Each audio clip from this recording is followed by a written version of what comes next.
Xi Jinping entered the 20th National Congress of the Chinese Communist Party as President of China. Just 10 days later, Xi looks more and more like China's new emperor. He has swept rivals aside, concentrated power in his own hands, and has promoted his own image above all others. With Xi likely to rule for decades, we ask two simple questions. How has Xi changed China? And how will Emperor Xi Jinping change the world? To understand what Xi is doing to China, we have to understand how the Chinese Communist Party became the way it is. After decades of bitter fighting against domestic rivals and foreign invaders like the Japanese, the CCP took control of China in 1949. Mao Zedong, the leader of the Chinese Communists, set up what we can call CCP 1.0.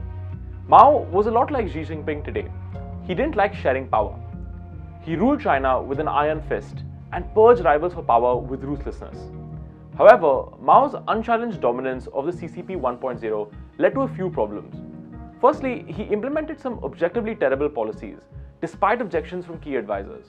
For example, Mao launched campaigns like the Great Leap Forward, which aimed to make China an industrial superpower in a matter of years.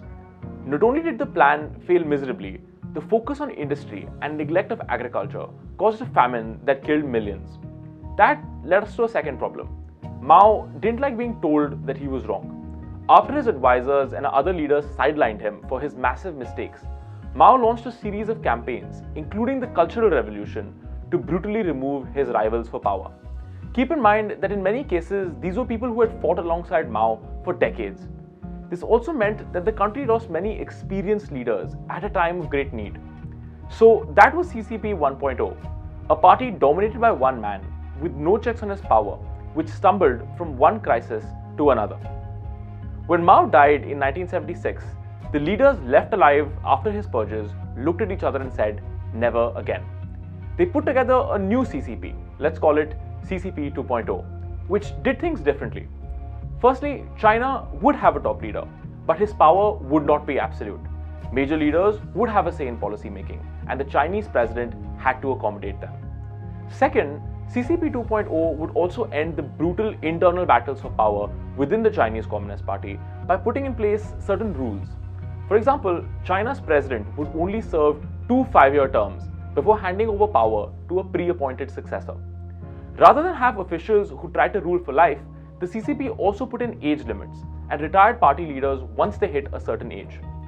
Once top leaders retired, the understanding was that they were untouchable by purges. CCP 2.0 was also determined to avoid the excesses of the past, and it seemed to work. China saw an economic miracle and became the world's second largest economy without any major political crisis. Power was handed fairly smoothly from one generation to another. And that brings us back to the present and to Xi Jinping. Xi looks to be building CCP 3.0, which is beginning to look a lot like Mao's Chinese Communist Party. When he came to power in 2012, Xi realized that the CCP was in crisis. Corruption was widespread, and the people had begun to lose faith in the ability of the party to govern fairly. Xi decided that the party needed to be shaken up to its core and launched a massive anti-corruption campaign to purge corrupt leaders from the party. Hundreds of thousands of officials were accused of corruption, and to be fair, many were guilty. However, Xi also began to undo certain rules that defined CCP 2.0. Firstly, he went after senior retired officials who were, if you'll remember, supposed to be off limits. He jailed Zhou Yongkang, China's former top security official, in a move that made clear that he meant business. However, as time went on, Xi was also accused of targeting officials who belonged to rival factions and could threaten his power. In 2017, Xi was expected to announce his successor as China's next president. Instead, he forced the country's parliament to break the 2-term limit on China's top leader. He also stacked the Politburo Standing Committee, which is China's top leadership body, with his own loyalists. It was clear that there was no successor, and Xi would hold on to power. And that brings us to the 20th National Congress of the Chinese Communist Party, which closed just this week. President Xi Jinping gave himself a 3rd term in office, appointed no successors, and purged any top remaining officials from rival factions. There was also the extraordinary spectacle of former President Hu Jintao being removed from the National Congress on live television. It was a moment that captured a depressing truth. The CCP is back to where it started under Mao. One man rules everything. No dissent is tolerated, and no one, not even a former president of China, is safe. Now, this matters for several reasons. Xi Jinping undoubtedly sees one-man rule as essential if China is going to achieve its goal of becoming a prosperous nation and creating a world-class military. Many in China agree with him. However, one-man rule also means greater instability. First, Xi runs the risk of being surrounded by yes-men. His new Politburo Standing Committee is made up almost entirely of close allies and former associates. Let's look at China's new premier, Li Keqiang. Li will have the mammoth job of running the day-to-day of China's government. However, the interesting thing about him was that he was also responsible for the deeply unpopular zero-COVID strategy in Shanghai.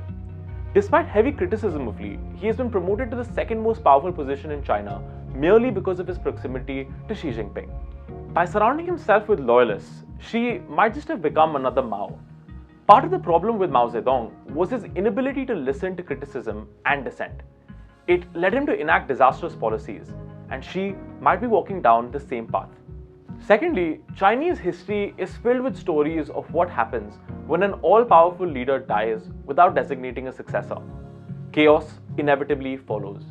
China is now one 69-year-old heartbeat away from a political crisis.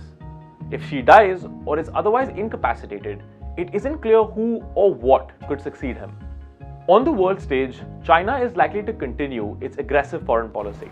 Xi Jinping used the recent party congress to justify his crackdown on pro-democracy protests in Hong Kong and his military intimidation of Taiwan.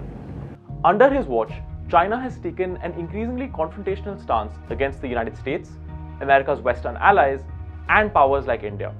This has led to a steep drop in Beijing's popularity globally. Many top leaders in the Chinese Communist Party are uncomfortable with a more combative foreign policy. After all, it has only made China more unpopular while forcing independent powers like India to increasingly work with America and the West. However, there are no longer any checks and balances.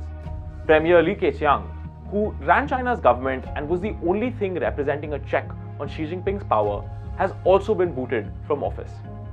Xi is now free to lead China to confront the West with no one to stop him. That means more tension and more crises are likely to follow.